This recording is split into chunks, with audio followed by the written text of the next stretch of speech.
రేవంత్ తరిమి కొడతాం. అసలు నువ్వెవరు? బీహార్లో నీకేం పని? కూలి పని మా డిఎన్ఏలోనే ఉందని అంటావా? సీఎం రేవంత్పై విరుచుకుపడ్డ ప్రశాంత్ కిషోర్. ఆయనతో వేదికను పంచుకోవడం రాహుల్ మైండ్ సెట్ని తెలియజేస్తున్నదంటూ ఆగ్రహం. రేవంత్ను పిలిచినందుకు బీహారీలకు క్షమాపణ చెప్పాలి. కేంద్ర మంత్రి ధర్మేంద్ర. సో ఏంది, బీహారీలను తక్కువ చేస్తూ 2 ఏళ్ల కిందట ఓ ఇంటర్వ్యూలో తెలంగాణ సీఎం రేవంత్ రెడ్డి వ్యాఖ్యలపై మరోసారి వివాదం రాజుకున్నది. కాంగ్రెస్కు ఓట్ల కోసం రేవంత్ రెడ్డి బీహార్లో పర్యటించడంతో పాటు ఆనాటి మాటలపై మళ్ళీ మంటలు రగులుతున్నాయి. కాంగ్రెస్ అగ్రనేత రాహుల్ గాంధీ రేవంత్ను తరిమి కొడదాం అధికార యాత్ర పేట నిర్వహిస్తున్న కార్యక్రమంలో రేవంత్ రెడ్డి మంగళవారం పాల్గొన్నారు. సో అక్కడ రాజకీయ నేతలు రేవంత్ పైన తీవ్ర స్థాయిలో విరుచుకుపడుతున్నారు. బీహార్ ప్రజలను కించపరిచిన రేవంత్ను ప్రజలు కర్రలతో తరిమి కొడతారు అంటూ జన్ సురాజ్ వ్యవస్థాపకుడు ప్రశాంత్ కిషోర్ తీవ్రస్థాయిలో రేవంత్ రెడ్డి ఎవరు, బీహార్లో ఆయనకి ఏం పని అని ప్రశ్నించారు. ఇంతకు ఈ ప్రశాంత్ కిషోర్ ఎవరు అంటే పీకే, మీకు అందరికీ తెలిసే ఉంటుంది. పీకే ప్రశాంత్ కిషోర్ ఐప్యాక్ సంస్థ వ్యవస్థాపకుడు. ఈరోజు దేశంలోని రాజకీయాలను ఒక మలుపు తిప్పిన పొలిటికల్ స్ట్రాటజిస్ట్. సో ఈరోజు రాజకీయాలను ఎవరు నడిపిస్తున్నారు అని అంటే పొలిటికల్ స్ట్రాటజిస్టులు నడిపిస్తున్నారు. పొలిటికల్ స్ట్రాటజిస్టులు ఎందుకు అంటే ఒక రాజకీయ నాయకుడు ఎలాంటి పోజ్ ఇవ్వాలి, ఎలాంటి మాట మాట్లాడాలి, ఎలాంటి కార్యక్రమం చేయాలి. మొన్న మీరు చూసుంటారు, ప్రియాంక గాంధీని జైల్లో వేస్తే ఆమె అక్కడ చీపురు తీసుకొని జైలు ఊపింది. సో అది ఆమెకు వచ్చిన ఆలోచన కాదు, పొలిటికల్ స్ట్రాటజిస్టులు ఇచ్చేది. సో ఈరోజు మనం సిద్ధం సభలు చూసాము. సిద్ధం సభలు గతంలో ఏంది, మనకు బహిరంగ సభలు అంటే ఎట్లా ఉండేది, ఒక పెద్ద వేదిక ఉండేది, ఆ వేదిక నుంచి మాట్లాడేది జనాలు చూసేది. కానీ ఇప్పుడు బహిరంగ సభలు ఎట్లా మారిపోయినాయి, ఒక పెద్ద వేదిక ఉంటుంది, అక్కడి నుంచి ఇక్కడ వరకు వాకింగ్ ఉంటుంది, ఇక్కడ జనాలు ఏదో మోడల్స్ ర్యాంప్ మీద వాకింగ్ చేస్తున్నట్టు ఉంటుంది ఇప్పుడు. సో రాజకీయ నాయకులను కూడా మోడల్గా మార్చింది ఎవరు అయ్యా అంటే ఈ పొలిటికల్ స్ట్రాటజిస్టులు. సో వాళ్ళని నడిపిస్తున్నది, వాళ్ళని ఈ దాని మీద నడిపిస్తున్నదే కాదు, ఈ ర్యాంపు మీద మోడల్ లెక్క నడిపిస్తున్నదే కాదు, వాళ్ళని రాజకీయాల్లో కూడా నడిపిస్తున్నది ఈరోజు పొలిటికల్ స్ట్రాటజిస్టులు.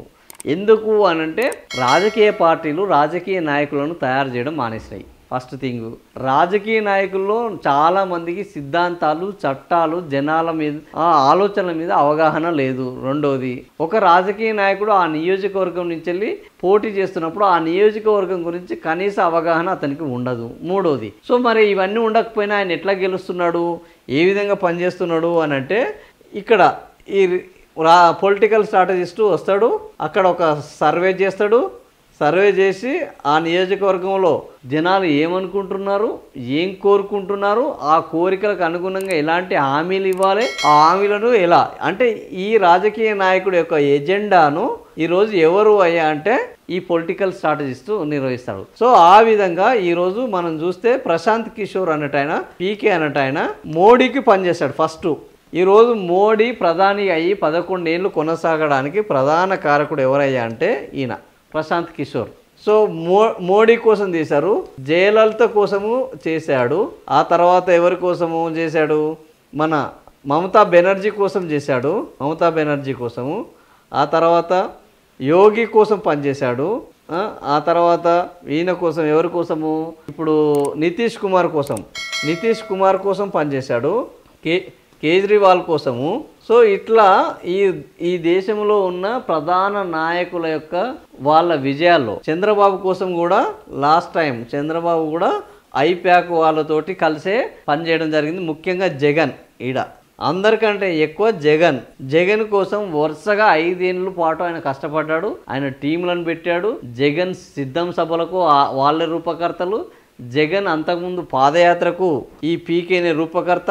సో జగన్ ఈ స్థాయిలో 150 అసెంబ్లీ ఎన్నికలను గెలుచుకోవడానికి కారణము ఈరోజు పీకే. సో ఈరోజు పీకే అనేటైన ఒక స్ట్రాటజిస్ట్. అయితే ఇప్పుడు బీహార్లోకి ఇదెందుకు చర్చ అంటే పీకే పొలిటికల్ తర్వాత ఒక పార్టీ పెట్టుకున్నాడు.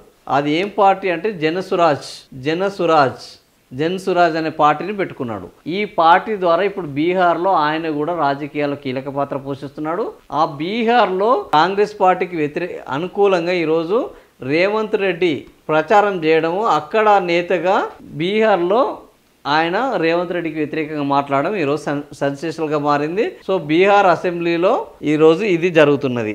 ఓటర్ అధికార యాత్ర ఇది నిర్వహిస్తున్నారు. గ్రామాలకు వస్తే రేవంత్ రెడ్డి ఎవరు, బీహార్లో రేవంత్ రెడ్డికి ఉన్న స్థాయి ఏంటి, ఆయన బీహార్ కోసం ఏం చేశారు, బీహార్ ప్రజలను ఆయన దూషించారు. కూలీ పని అనేది బీహార్లో డిఎన్ఏలోనే ఉందని కించపరిచేలా. సో ఎందుకు ఈయన మీద అంటే ఇది కారణం అంటే కూలీ పని, బీహారీలు కూలీ పనులు చేస్తారు, వాళ్ళ డిఎన్ఏలో ఉన్నది అని మన ముఖ్యమంత్రి రేవంత్ రెడ్డి ఆయనదైన స్టైల్లో చెప్తారు. ఎవరి గురించి అయినా మన ముఖ్యమంత్రి ఆయన స్టైల్లో చెప్తారు. కాబట్టి బీహారీలను కూలీలతో పోల్చడం, కూలీ అనేది వాళ్ళ డిఎన్ఏలో ఉన్నది, దేశం మొత్తం వీళ్ళే కూలీలుగా ఉన్నారు అని రేవంత్ రెడ్డి మాట్లాడడం, దానిపైన బీహారీలో అర్ట్ కావడం.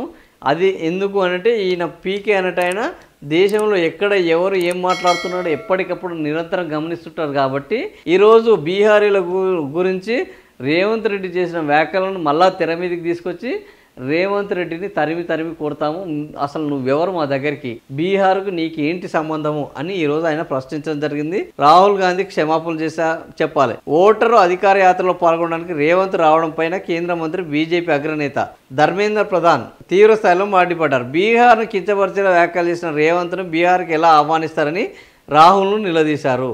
సో ఇప్పుడు ఏమైంది అంటే తానొకటి తలిస్తే దైవం ఒకటి తలిసినట్టు రేవంత్ రెడ్డి రాహుల్ గాంధీ ఏమనుకున్నారంటే రేవంత్ రెడ్డి అద్భుతంగా మాట్లాడతారు, మంచి ఆరేటర్గా మారారు, రేవంత్ని తీసుకొని పోవడం వల్ల మాకు ఉపయోగం కలుగుతుంది అనుకున్నారు.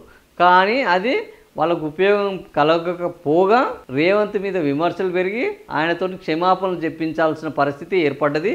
సో దీనికి కాంగ్రెస్ పార్టీ మళ్ళీ ఎలాంటి టర్న్ తీసుకుంటుంది అనేది చూద్దాం.